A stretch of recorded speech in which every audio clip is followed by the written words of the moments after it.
एक अध्याय एक अद्वितीय तलवार पेटी और दिव्य प्रहार। अध्याय एक अद्वितीय तलवार पेटी और स्वर्ग विनाशकारी तलवार। Spirit city. सर्वोच्च धर्माध्यक्षीय महल। परम पावन बीबी डोंग सिंहासन पर आलस्य और आराम से बैठी थीं। उनकी मनमोहक फीनिक्स जैसी आंखें आधी बंद थीं और उनका अद्वितीय आश्चर्यजनक चेहरा इतना आकर्षक था कि लोग अपनी निगाहें उनसे हटा नहीं पा रहे थे। धड़ धड़ एक विशाल लाल वस्त्र ओढ़े एक आकर्षक आकृति के भव्य हॉल में प्रवेश करते ही कदमों की आहट सुनाई दी। उनकी दृष्टि बीबी डोंग पर पड़ी और उन्होंने थोड़ा झुककर कहा, परम पावन धर्माध्यक्ष, एक ऐसे प्रतिभाशाली व्यक्ति की खोज हुई है जिसमें जन्मजात पूर्ण आत्मिक शक्ति है और वह 2 आत्माओं से भी युक्त है। वह नवागंतुक महिला जैसी दिख रही थी, लेकिन उसकी आवाज इतनी विचित्र थी मानो कोई व्यक्ति बोलने के लिए अपना गला दबा रहा हो, बेहद कर्कश। जन्मजात पूर्ण आत्मिक शक्ति, जुड़वा आत्माएं। बीबी डोंग की आधी बंद फीनिक्स जैसी आंखें अचानक खुल गईं। उसकी आंखों की गहराई में एक तेज चमक दिखाई दी और उसने कहा, युगवान, उसे यहाँ लाओ। ऐसी असाधारण प्राकृतिक संपदा, इससे वह खुद के बारे में सोचने से खुद को रोक नहीं पाई। उसके पास स्वयं 2 आत्माएं और जन्मजात पूर्ण आत्मिक शक्ति थी और वह एकमात्र प्रतिभाशाली थी। हजारों वर्षों में एक ऐसा आत्मा गुरु जिसने जुड़वा आत्माओं की साधना संबंधी कमियों को दूर कर लिया था। उसके पास भी 2 आत्माएं थीं और इस दुनिया में केवल वही एक दूसरे को सिखाने में सक्षम थी। किसी और के पास यह क्षमता नहीं थी और न ही कोई इसके योग्य था। समझा। युए गुआन मुरा और सर्वोच्च धर्माध्यक्ष महल से बाहर निकल गया। नीचे दूर तक देखता हुआ उसकी नजर सीढ़ियों के अंत में खड़े सुंदर युवक पर पड़ी, जिसने मुस्कुराते हुए कहा, वुशुआंग, ऊपर आओ। यद्यपि स्पिरिट हॉल को स्पिरिट मास्टर की दुनिया द्वारा एक पवित्र भूमि के रूप में पूजा जाता था, फिर भी जन्मजात पूर्ण आत्मिक शक्ति और जुड़वा आत्माओं वाले प्रतिभाशाली युवा 20 वर्षों से प्रकट नहीं हुए थे। यह सुनकर जी वुशुआंग ने दोनों ओर खड़े शूरवीरों की जिज्ञासु, हैरान और ईर्ष्यालु निगाहों को अनदेखा करते हुए सीधे आगे देखा। वह धीरे धीरे सीढ़ियां चढ़ता हुआ युए गुआन के सामने पहुंच गया। वुशुआंग, तुम भाग्यशाली हो। परम पूज्य धर्माध्यक्ष तुम्हें व्यक्तिगत रूप से दर्शन देने की तैयारी कर रहे हैं। युए गुआन ने हल्की सी मुस्कान बिखेरी। अपने बड़े हाथ से जी वुशुआंग के सिर को सहलाते हुए उनकी आंखों में जी वुशुआंग के भविष्य के लिए आशाएं भरी हुई थीं। उस व्यक्ति को छोड़कर स्पिरिट हॉल की वर्तमान युवा पीढ़ी में ऐसा कोई नहीं था जिसकी प्रतिभा उससे पहले के युवाओं से कहीं अधिक हो। यदि उसकी असमय मृत्यु न हो जाए, वह निरंतर विकास करता रहे और उसका मार्ग सुगम रहे, तो 95वें स्तर का टाइटल डॉलुओ बनना उसके लिए बहुत ही निकट था। परम पावन धर्माध्यक्ष से मुलाकात के समय शिष्टाचार का ध्यान रखें और विनम्र रहें। पहली छाप बहुत मायने रखती है। आपकी प्रतिभा अत्यंत उच्च कोटि की है और परम पावन धर्माध्यक्ष आपको अपना शिष्य बना सकते हैं। वुशुआंग इसे याद रखेगी। जी वुशुआंग ने हल्के से सिर हिलाया और युए गुआन के साथ सर्वोच्च धर्माध्यक्ष महल में प्रवेश किया। भव्य और वैभवशाली विशाल हॉल को देखकर लोग मंत्रमुग्ध हो गए और सामने खड़ी सुंदर आकृति ने तो मानो अपनी निगाहें उससे हटा ही नहीं पा रहे थे। जी वुशुआंग परम पावन धर्माध्यक्ष को सम्मानपूर्वक प्रणाम करता है। उठो। बीबी डोंग की खूबसूरत आंखें धीरे धीरे खुली और उनकी पैनी नजर जी वुशुआंग पर पड़ी। एक पल के लिए उन्हें निहारने के बाद वह खड़ी हुई और जी वुशुआंग के सामने आई।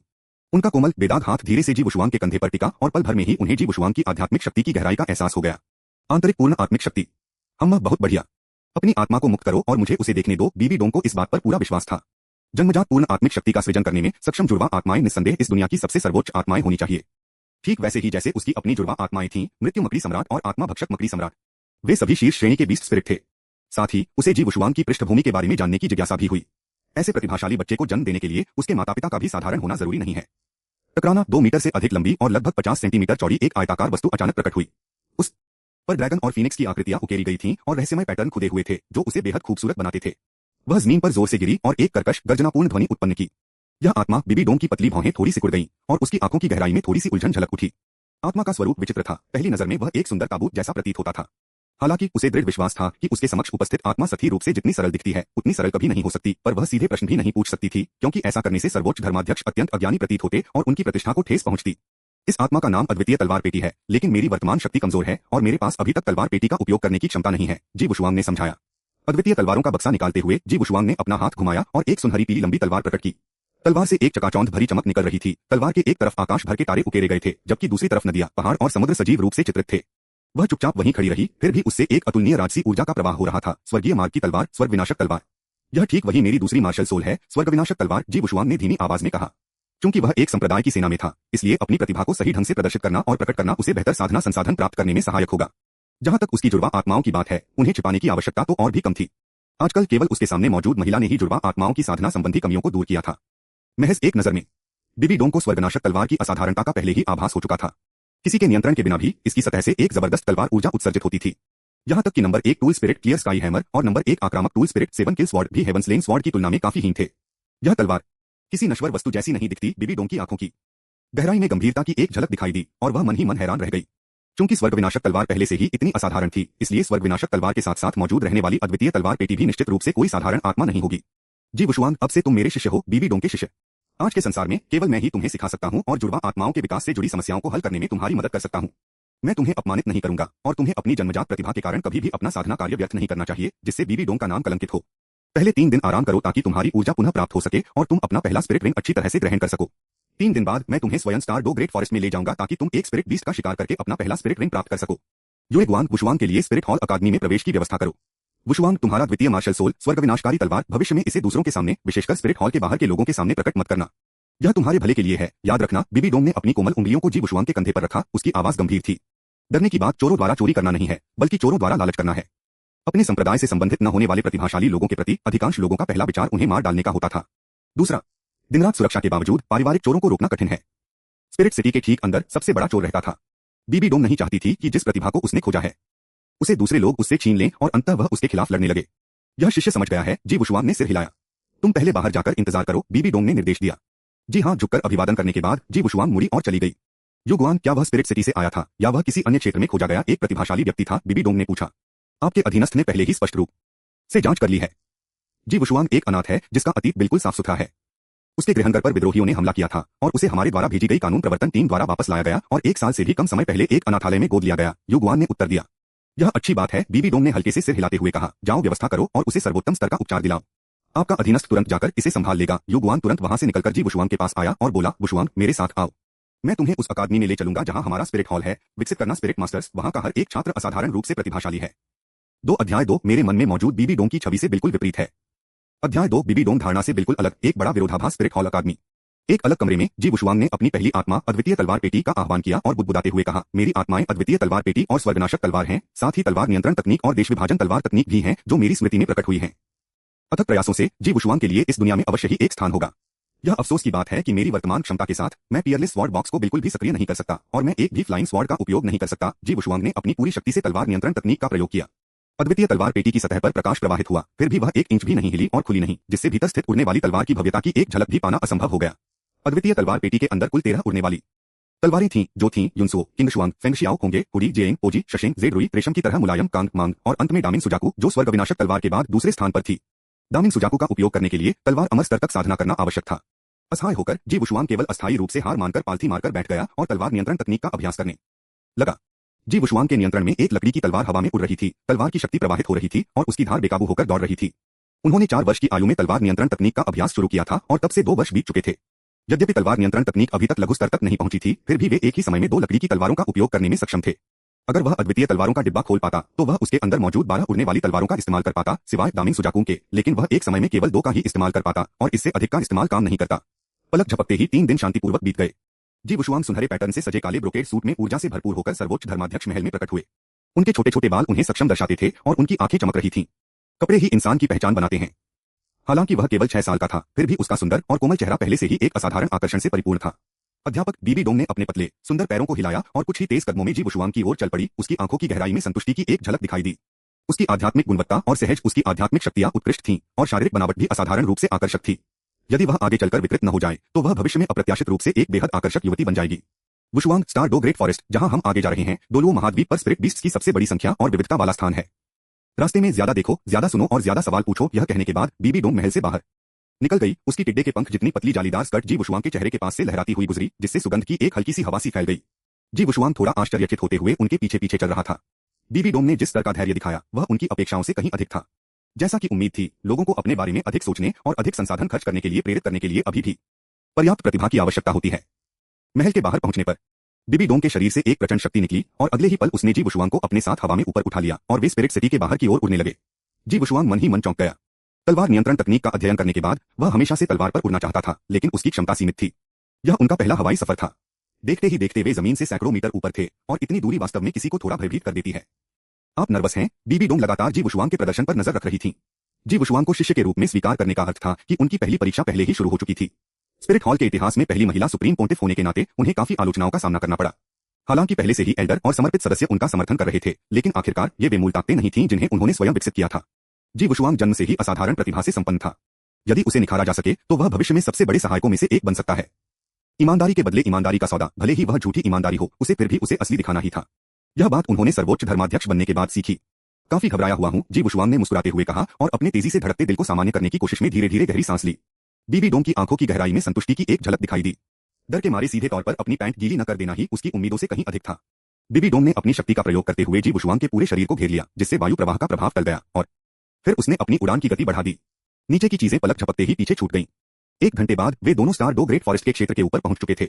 वुशुआंग, तुम भी 3 दिनों से स्पिरिट हॉल अकादमी में पढ़ाई कर रहे हो। तुम्हारे शिक्षक तुम्हारी परीक्षा लेंगे। आपको कितने वर्षों के स्पिरिट रिंग को आत्मसात करना चाहिए?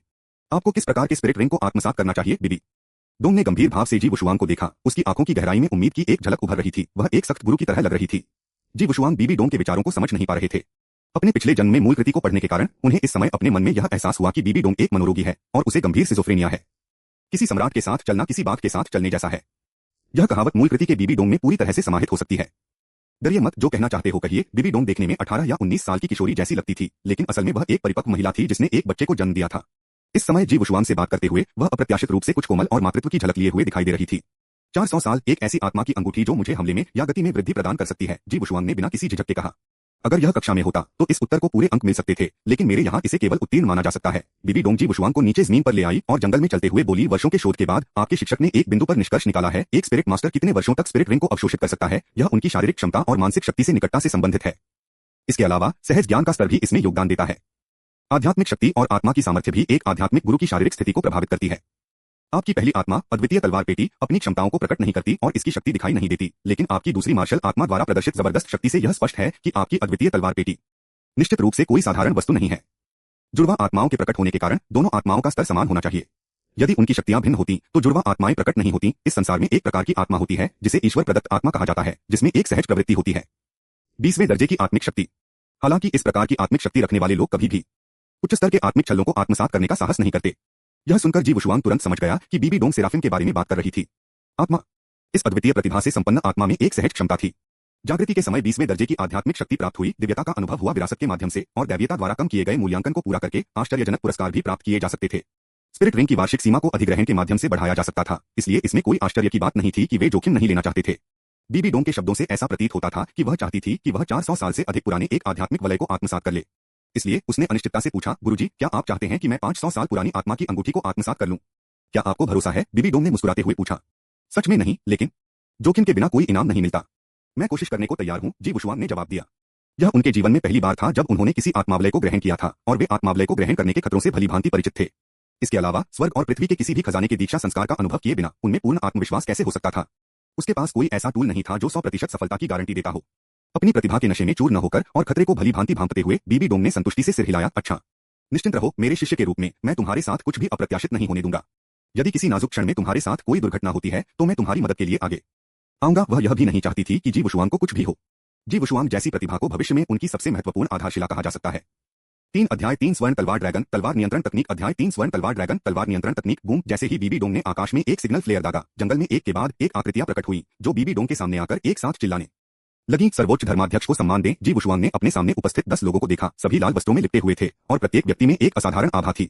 मुख्य महिला तो और भी अधिक आकर्षक थी, और उसकी सुंदरता बीबी डोंग से कुछ कम नहीं थी। उससे भी अधिक प्रभावशाली उसका बेहद आकर्षक शरीर था। लाल वस्त्र के नीचे पहने काले चमड़े के कपड़े उसके जोशीले शरीर को और भी उभार रहे थे। ये सभी कार्डिनल हैं। स्पिरिट सेंट स्तर से शुरू होकर जी वुशुआंग ने मन ही मन सोचा। बीबी डोंग ने मुख्य महिला की ओर देखा और पूछा, क्या आपको वुशुआंग द्वारा अवशोषित किए जाने के लिए उपयुक्त कोई आत्मा की अंगूठी मिली है? यह सुनकर जी वुशुआंग काफी आश्चर्यचकित हो गया। उन्हें इस बात की उम्मीद नहीं थी कि ये कार्डिनल वास्तव में बीबी डोंग द्वारा एक उपयुक्त आत्मा की अंगूठी खोजने में उनकी मदद करने के लिए भेजे गए थे।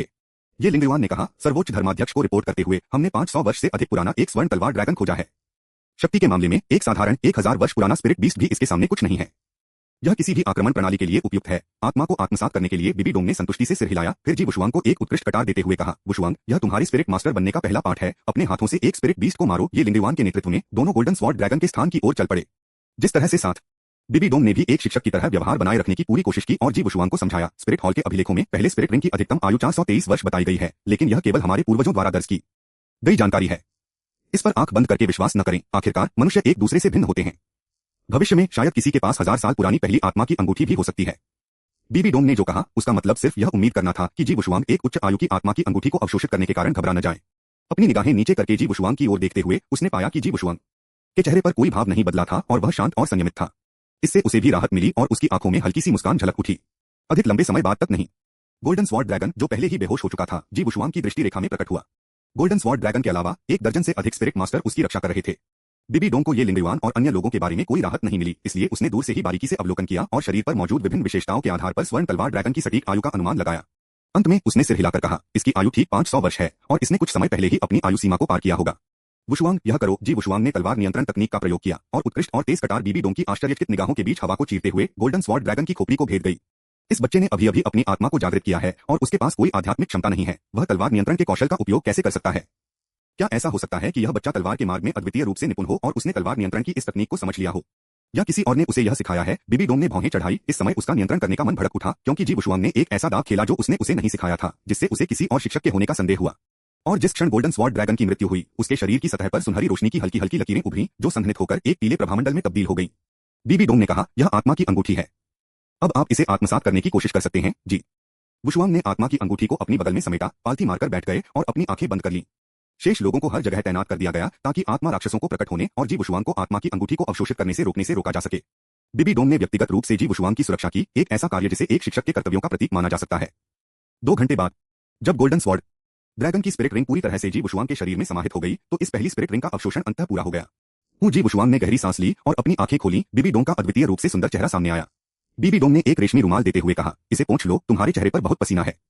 धन्यवाद गुरुजी। जी वुशुआंग ने रेशमी रुमाल उठाया और सहज ही उसे सूंघा। एक ताजा सुगंध उसकी नाक की नोक पर ठहर गई। डेजी, यह सुनकर बीबी डोंग ने जी वुशुआंग की ओर देखा और कहा, तुमने अच्छा किया, और इसे बाल बाल बचना ही माना जा सकता है। तुमने तो पहले स्पिरिट रिंग के ऐतिहासिक रिकॉर्ड को भी अपडेट कर दिया है। वापस जाओ और इस घटना को रिकॉर्ड में दर्ज कर लो, इससे इतिहास में तुम्हारा नाम दर्ज हो जाएगा। गुरुजी, अभी अभी मुझे अपने शरीर में सूजन महसूस हुई, क्या यह स्पिरिट रिंग में अत्यधिक शक्ति के कारण है? जी वुशुआंग ने पूछा। बीबी डोंग ने सिर हिलाकर कहा, बिल्कुल सही। कुछ स्पिरिट मास्टर्स के शरीर स्पिरिट रिंग के भीतर की शक्ति को सहन नहीं कर पाते, इसीलिए वे उसे अवशोषित करने में विफल रहते हैं। आओ, मुझे अपनी पहली आध्यात्मिक क्षमता दिखाओ। उठो। जी वुशुआंग की निगाहें सख्त हो गईं और उन्होंने अद्वितीय तलवार पेटी को बुलाया। पेटी के दोनों किनारे धीरे धीरे खुल गए और अचानक तलवार की ऊर्जा प्रकट हुई, जो पेटी से बाहर निकलने लगी। तलवार की इतनी प्रचंड शक्ति, बीबी डोंग धीरे धीरे खुल रहे अद्वितीय तलवार के बक्से को घूर रही थी और उसके अंदर रखी 12 अनमोल तलवारों को देखकर वह मन ही मन चौंक गई। अद्वितीय तलवार पेटी की 13 तलवारों में से केंद्रीय दामिन सुजाकू के अलावा शेष 12 बहुमूल्य तलवारें एक के बाद एक प्रकट हुई, लगातार कंपन करती रहीं, किसी भी समय म्यान से बाहर निकाले जाने के लिए तैयार। शिक्षक, मेरी पहली आध्यात्मिक क्षमता का नाम हमला है, जो आक्रमण शक्ति को 30% तक बढ़ा देती है। इन दोनों तलवारों के नाम कैंग और मांग हैं। जी वुशुआंग की आवाज गिर गई। अद्वितीय तलवार पेटी से कान और मांग नामक 2 तलवारें निकलीं और सीधे सामने स्थित स्वर्ण तलवार ड्रैगन के शव की ओर इशारा करने लगी। बीबी डोंग पूरी तरह से एकाग्रचित्त थी। उसने गौर किया कि जी वुशुआंग के हाथों की गतिविधियों में बदलाव के साथ ही कांग और मांग नामक जुड़वां तलवारों में भी उसी के अनुरूप बदलाव आ जाता था। दिलचस्प। इस तरह देखा जाए तो वुशुआंग की तलवार नियंत्रण तकनीक उसकी अपनी आत्मा से संबंधित है। लगता है वुशुआंग के कोई और शिक्षक नहीं है, मैं कुछ ज्यादा ही सोच रहा था। स्विश स्विश, तलवारों की रोशनी की किरणें चमकी और पलक झपकते ही सुनहरी तलवार ड्रैगन के शव को जुड़वां तलवारों कैंग और मांग द्वारा बराबर आकार के अनगिनत मांस के टुकड़ों में काट दिया गया। गोल्डन स्वॉर्ड ड्रैगन आक्रमण और रक्षा दोनों में माहिर है, फिर भी आपकी तलवार वास्तव में गोल्डन स्वॉर्ड ड्रैगन के शव को आसानी से काट सकती है। अच्छा, बहुत अच्छा। बीबी डोंग ने संतुष्टि से सिर हिलाया और दृढ़तापूर्वक जी वुशुआंग को अपना शिष्य स्वीकार कर लिया। यह निर्णय निःसंदेह बुद्धिमानी भरा था। यदि वह एक पल भी संकोच करती और जी वुशुआंग को किसी और के हाथों खो जाने देती, तो बाद में पछताने का कोई फायदा नहीं होता। ये लिंगयुआन और अन्य लोगों ने एक दूसरे की ओर देखा और फिर एक साथ चिल्लाए, सर्वोच्च धर्माध्यक्ष को बधाई, सर्वोच्च धर्माध्यक्ष को हार्दिक शुभकामनाएं। बीबी डोंग ने उनकी चापलूसी को अनसुनाकर अपने हाथ में राजदंड लहराया। तभी 9 रंगों का प्रकाश प्रकट हुआ। ध्यान से देखने पर पता चला कि वह अलग अलग रंगों के 9 रत्नों से जड़ी एक बेल्ट थी। फिर वह नीचे झुकी, जी वुशुआंग की कमर से बेल्ट हटाई और उसकी जगह यह वाली बेल्ट लगा दी। यह बेल्ट एक आध्यात्मिक शक्ति को संग्रहित करने वाला उपकरण है। इस पर लगे प्रत्येक रत्न के भीतर 3 घन मीटर की भंडारण क्षमता है। इसमें आध्यात्मिक शक्ति का संचार करके इसका उपयोग किया जा सकता है। साथ ही बेल्ट को और कसकर बांधना चाहिए। जी वुशुआंग अचानक असमंजस में पड़ गई, लेकिन फिर भी उसने सिर हिलाकर कहा, धन्यवाद गुरुजी। चलो वापस चलते हैं। बीबी डोंग ने जी वुशुआंग का हाथ पकड़ा और हवा में उड़ते हुए उसी रास्ते से वापस लौट गई। ये लिंगयुआन और अन्य लोग उनके पीछे पीछे चल रहे थे। उसने स्वयं भी अपने मार्शल सोल ट्रू बॉडी को मुक्त किया, जो एक धधकती स्पिरिट काइट थी, और उसके पीछे 8 स्पिरिट रिंग थीं। बीबी डोंग ने जी वुशुआंग की ओर देखकर निर्देश दिया, अब से तुम्हें हर सुबह एक बार मेरे पास आना होगा। सामान्य दिनों में लगन से साधना करो और अपनी प्रतिभा को व्यर्थ मत जाने दो। इसके अलावा वापस आने के बाद स्पिरिट रिंग को आत्मसात करते समय अपनी भावनाओं को विशेष रूप से व्यक्त करते हुए 500 शब्दों का एक निबंध लिखें और इसे कल मेरे पास ले आएं। PS, यह तस्वीर जियाओहोंगशू नेटवर्क से ली गई है। 4 अध्याय 4 चांदनी रात में पड़ताल करना स्पिरिट सिटी। सर्वोच्च धर्माध्यक्षीय महल। जी वुशुआंग और बीबी डोंग के अलावा कोई तीसरा व्यक्ति नहीं था। बीबी डोंग ने आध्यात्मिक शक्ति का परीक्षण करने में सक्षम एक क्रिस्टल बॉल निकाली और कहा, वुशुआंग आओ और अपनी वर्तमान आध्यात्मिक शक्ति का परीक्षण करो। रैंक। उच्च युग की आत्मा की अंगूठी को आत्मसात करने से आपकी आध्यात्मिक शक्ति को बढ़ावा मिलेगा। तेजी से रैंक बढ़ाने के लिए जब आप भविष्य में अद्वितीय तलवार बॉक्स को उपाधि प्राप्त डॉलू स्तर तक विकसित करते हैं और फिर स्वर्गहत्या तलवार में आत्मा बलय जोड़ते हैं, तो हर बार आत्मा बलय जोड़ने पर आपकी आत्मा शक्ति बढ़ती है। रैंक में तेजी से वृद्धि होगी, बीबी डोंग ने समझाया। उसने जो कुछ भी कहा वह सब उसने स्वयं अनुभव किया था। इतनी कम उम्र में डुलुओ की उपाधि प्राप्त करने और सर्वोच्च धर्माध्यक्ष का उत्तराधिकारी बनने में सक्षम होने के लिए जुड़वा आत्माओं द्वारा लाए गए लाभ अपरिहार्य थे। जी वुशुआंग ने क्रिस्टल बॉल में आध्यात्मिक शक्ति का संचार किया और वह अचानक चमक उठा, जिससे जी वुशुआंग की आध्यात्मिक शक्ति प्रदर्शित हुई। रैंक। बीबी डोंग ने थोड़ा आंखें सिकोड़ते हुए कहा, आमतौर पर स्पिरिट रिंग को अवशोषित करके ब्रेकथ्रू करने के बाद रैंक में केवल एक ही वृद्धि होती है, लेकिन आपकी रैंक में वास्तव में 3 वृद्धि हुई है। ऐसा प्रतीत होता है कि आयु सीमा से परे स्पिरिट रिंग को अवशोषित करने से स्पिरिट मास्टर में वास्तव में बहुत सुधार हो सकता है। बीबी डोंग ने जी वुशुआंग के पूरे शरीर को चुटकी से दबाया और संतुष्टि से सिर हिलाया। इस स्वर्ण तलवार ड्रैगन की आत्मा की अंगूठी ने तुम्हारे शरीर को और भी मजबूत बना दिया है। जी वुशुआंग को बेचैनी की लहर महसूस हुई और उसका पूरा शरीर अशांत हो गया। बाहर देर हो रही थी, यह देखकर उसने कहा, गुरुजी देर हो रही है, मैं पहले अकादमी वापस चलता हूँ। बीबी डोंग ने कुछ देर सोचा, फिर एक पुस्तिका निकाली और जी वुशुआंग को देते हुए कहा, यह ध्यान की एक विधि है जिसे मैंने बेहतर बनाया है। भविष्य में आपको रात को सोने के बजाय ध्यान करना चाहिए। इससे न केवल आपको थकान महसूस नहीं होगी, बल्कि अगले दिन आपकी मानसिक स्थिति और भी बेहतर होगी और यह आपकी आध्यात्मिक शक्ति को भी बढ़ा सकता है।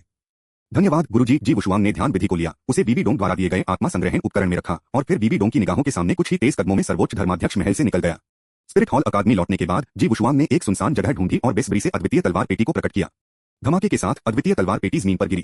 क्लिक की आवाज के साथ तलवार पेटी धीरे धीरे खुल गई। वहुश वहुश किंग शुआंग और फेंगशियाओ ने एक के बाद एक तलवारें निकाली और जी वुशुआंग को घेर लिया। जंगल में तलवारों की ऊर्जा उग्र रूप से फैल गई, जिससे लगातार पत्ते गिरने लगे। जी वुशुआंग के नियंत्रण में किंग शुआंग और फेंगशियाओ ने प्रत्येक गिरते पत्ते को सटीकता से भेद दिया। अपने दिल की आवाज सुनकर आगे बढ़ना, अपनी इच्छा से काम करना। तेज चांदनी में जी वुशुआंग अपनी तलवारों पर उड़ रहा था, उड़ने से मिलने वाले रोमांच का आनंद ले रहा था। अंधेरे में कुछ और करने को न होने के कारण जी वुशुआंग की हालत जानने आई बीबी डोंग ने यह दृश्य देखा। उसके लाल होंठ हल्के से खुले और उसकी आंखों में विस्मय की झलक दिखाई दी। ऐसी चीज सचमुच मौजूद है। इतनी कम उम्र में तलवारों पर उड़ने की क्षमता, 7 हत्यारों की तलवार के उत्तराधिकारी भी ऐसा नहीं कर पाएंगे, है ना? जी वुशुआंग के मुस्कुराते और विजयी चेहरे को देखकर बीबी डोंग ने खुद को प्रकट करने का फैसला किया। चांदनी रात में बीबी डोंग ने काला चोला और मुखौटा पहन लिया और चमकते चांद की ओर पीठ करके खड़ी हो गई। उसने जी वुशुआंग का रास्ता सीधे रोक दिया और अचानक एक निर्मम ठंड जी वुशुआंग की ओर बढ़ने लगी। वध भगवान डोमेन। जी वुशुआंग हवा में ही स्थिर हो गया, तलवार जैसी तीखी भौहों के साथ काले वस्त्र पहने उस आकृति को घूरता रहा। उसके भीतर की हत्या करने की बर्फीली मंशा मानो वास्तविकता में तब्दील हो गई और अचानक ही एक जमा देने वाली ठंड प्रकट हुई, जिससे उसे ऐसा लगा जैसे वह किसी बर्फीले तहखाने में गिर गया हो। लेकिन जब उसने काले वस्त्रधारी व्यक्ति के नीचे धुंधली परिचित रेड रंग की टांगों और परिचित जूतों की जोड़ी देखी तो जी वुशुआंग ने तुरंत ही नवागंतुक की पहचान का अनुमान लगा लिया। हालांकि बीबी डोंग ने अपनी पहचान छिपाने का विकल्प चुना था, इसलिए उसने भी इसे उजागर करने की योजना नहीं बनाई थी। तलवार नियंत्रण तकनीक। आपकी उम्र में आप तलवार नियंत्रण तकनीक का इतनी कुशलता से उपयोग कर सकते हैं। आपके गुरु कौन है? जांच पड़ताल कर रहे हो, है ना? जी वुशुआंग ने सीधे सीधे कहा, मेरे गुरु स्पिरिट हॉल के सर्वोच्च धर्माध्यक्ष बीबी डोंग हैं। बीबी डोंग ने मन ही मन सिर हिलाया, संतुष्टि और असंतुष्टि दोनों का भाव लिए हुए। मैंने सुना है कि परम पूज्य ने अभी अभी एक पुरुष शिष्य को अपना शिष्य बनाया है, लेकिन वह तलवार चलाने में कुशल नहीं है। आपको तलवार चलाने की तकनीक किसने सिखाई? मैं जन्मजात प्रतिभाशाली हूं और स्वाध्ययन के माध्यम से प्रतिभावान बना हूं। जी वुशुआंग ने न तो विनम्रता से और न ही अहंकार से कहा। झूठ बोलते समय भी उसका चेहरा न तो लाल हुआ और न ही उसका दिल तेजी से धड़क रहा था। यह दिन तो देर सवेर आना ही था। बेशर्म शेखी, बीबी डोंग ने ठंडे लहजे में कहा। स्लॉटर गॉड डोमेन चारों दिशाओं से जी वुशुआंग की ओर बढ़ने लगा। बीबी डोंग ने थोड़ी सी आध्यात्मिक शक्ति का उत्सर्जन किया, जी वुशुआंग पर बहुत अधिक दबाव डालने के लिए। यकीन से जब बीबी डोंग ने अपनी अपार आध्यात्मिक शक्ति को प्रकट किया तो उसके एक अंश मात्र से ही जी वुशुआंग लगभग हिलने डुलने में असमर्थ हो गया। अपनी तलवार निकालो। बीबी डोंग ने जी वुशुआंग को घूरकर देखा और फिर से चिल्लाई। अत्यधिक दबाव झेलते हुए जी वुशुआंग को तलवारों पर उड़ते हुए भी अपनी शक्ति बनाए रखनी पड़ी। इस समय उनकी पहले से ही सीमित आध्यात्मिक शक्ति तेजी से समाप्त हो रही थी और उनका चेहरा तुरंत पीला पड़ गया। वहुश वहुश वहुश हवा को चीरने की आवाजें एक के बाद एक गूंज उठीं और कई गिरे हुए पत्ते एक साथ बीबी डोंग की ओर उड़ गए। बीबी डोंग की आंखें थोड़ी सी झपकीं और उसकी आभा कांप उठी। वे गिरे हुए पत्ते पल भर में धूल में बदल गए और हवा के साथ उड़ गए। जी वुशुआंग की आध्यात्मिक शक्ति लगभग समाप्त हो चुकी थी, इसलिए वह केवल अपनी तलवारों के सहारे नीचे उतर सका। किंग शुआंग और फेंगशियाओ अपनी म्यान में लौट गईं और इसके साथ ही अद्वितीय तलवार पेटी भी गायब हो गई। बीबी डोंग को धीरे धीरे नीचे तैरते हुए देखकर जी वुशुआंग पसीने से तरबतर हो गया और जोर जोर से हांफने लगा। काली पोशाक के नीचे बीबी डोंग के होठों के कोने थोड़े से उठे। गिरी हुई पत्तियों को तलवार की तरह इस्तेमाल करना बुरा विचार नहीं है। हर चीज तलवार बन सकती है और मैं भी एक तलवार हूं, जी वुशुआंग ने शांत भाव से कहा। बीबी डोंग आश्चर्यचकित होकर बोली, आपकी उम्र में इतनी गहरी समझ देखकर मुझे सचमुच आश्चर्य हुआ। अगर आप कहें कि आपके गुरु केवल परम पावन धर्माध्यक्ष ही हैं, तो यह पद कभी इस पर विश्वास नहीं करेगा। आप इस पद को सच बताइए, निश्चिंत रहिए कि यह पद परम पावन धर्माध्यक्ष को नहीं बताएगा। मेरे गुरु तो केवल परम पावन ही हैं। जी वुशुआंग भी इस मामले में काफी असहाय महसूस कर रहे थे। कहे मुझे उम्मीद है ऐसा ही हो। बीबी डोंग हंसी, मुड़ी और चली गई, तेजी से अंधेरी रात में गायब हो गई। जी वुशुआंग ने धीरे धीरे अपनी आंखें बंद कर लीं और बेबस होकर गिर पड़ा। बीबी डोंग द्वारा जारी किया गया द किलिंग इंटेंट इतना वास्तविक था, ऐसा लग रहा था मानो वह सचमुच उसे मार डालना चाहती हो, और उस आध्यात्मिक शक्ति के दबाव ने उसे आसानी से वश में कर लिया। एक प्रतिष्ठित दूलू से यही उम्मीद थी और वह अभी भी बहुत छोटी थी। भूष बीबी डोंग फिर प्रकट हुई और जी वुशुआंग को घूरने लगी, जो जमीन पर गिर गया था और सो गया प्रतीत हो रहा था। वह झुकी, उसे धीरे से उठाया और स्पिरिट हॉल अकादमी में जी वुशुआंग के निवास की ओर उड़ गई। जी वुशुआंग को ठीक से शांत करने के बाद बीबी डोंग ने जी वुशुआंग का हाथ पकड़ा और उसकी वर्तमान स्थिति को सुधारने के लिए उसके शरीर में आध्यात्मिक शक्ति की एक धारा प्रवाहित की। जी वुशुआंग के चेहरे की रंगत में थोड़ी सी लालिमा लौटने के बाद बीबी डोंग खड़ी हुई और चली गई। अगले दिन दोपहर जी वुशुआंग ने धीरे धीरे अपनी आंखें खोली, अपने आसपास देखा और उसकी तलवार जैसी भौहें थोड़ी सिकुड़ गईं। पिछली रात की बीबी डोंग के बारे में सोचते ही उसकी भौहें फिर सामान्य हो गईं। किसी शासक के साथ रहना किसी बाघ के साथ रहने के समान है। सौभाग्यवश उस समय बीबी डोंग की मानसिक स्थिति स्पष्ट रूप से अभी भी बहुत सामान्य थी। शायद इसलिए कि उसने कुछ समय पहले ही कियान शुंजी की हत्या की थी, इसलिए वह इस समय बहुत ही सहज महसूस कर रही थी। कुछ दिन पहले स्पिरिट सिटी में अभी अभी कियान शुंजी का अंतिम संस्कार हुआ था। जी वुशुआंग ने इस अवसर का लाभ उठाते हुए एक शानदार भोजन किया, जो स्पिरिट सिटी आने के बाद से उनके द्वारा खाए गए सबसे बेहतरीन भोजनों में से एक था।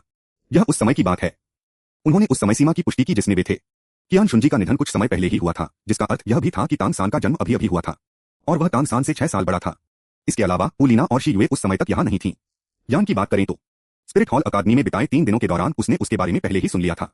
5 अध्याय 5 बीबी डोंग के विरुद्ध युद्ध अध्याय 5 बीबी डोंग से लड़ाई अपने शरीर पर बसी गुलदाउदी की खुशबू को महसूस करते हुए जी वुशुआंग को अवचेतन रूप से बीबी डोंग और उस रेशमी रुमाल की याद आ गई। इसे धोने के लिए बाहर निकालने के बाद जी वुशुआंग ने बीबी डोंग द्वारा सौंपे गए आध्यात्मिक वलय को आत्मसात करने पर 500 शब्दों का चिंतन लिखना शुरू किया। उन्होंने कभी सोचा भी नहीं था कि पुनर्जन्म के बाद भी उन्हें निबंध लिखना पड़ेगा। आधे घंटे बाद जी वुशुआंग सर्वोच्च धर्माध्यक्ष महल के लिए रवाना हो गए। भव्य पोप महल के सामने जी वुशुआंग ने सीढ़ियों के दोनों ओर चांदी के कवच पहने महल के रक्षक शूरवीरों पर एक नजर डाली। इन सभी महल रक्षक शूरवीरों का स्तर स्पिरिट सम्राट से ऊपर था और वे असाधारण शक्ति के स्वामी थे। वे सर्वोच्च पोप महल का बाहरी हिस्सा थे। जहां तक सर्वोच्च धर्माध्यक्ष के महल की बात है, सर्वोच्च धर्माध्यक्ष वरिष्ठ टोकन रखने वालों और स्पिरिट हॉल के भीतर उच्च पद और अधिकार वाले लोगों को छोड़कर किसी और को बिना अनुमति के प्रवेश करने की अनुमति नहीं थी। संपूर्ण स्पिरिट सिटी में बहुत कम लोग ही कभी सुप्रीम पोंटिफ पैलेस में प्रवेश कर पाए थे। जी वुशुआंग को भी यह नहीं पता था कि उसे स्वतंत्र रूप से प्रवेश मिलेगा या नहीं। हालांकि उसे बीबी डोंग ने शिष्य के रूप में स्वीकार कर लिया था, लेकिन ऐसा लगता है कि इसकी व्यापक रूप से घोषणा नहीं की गई थी।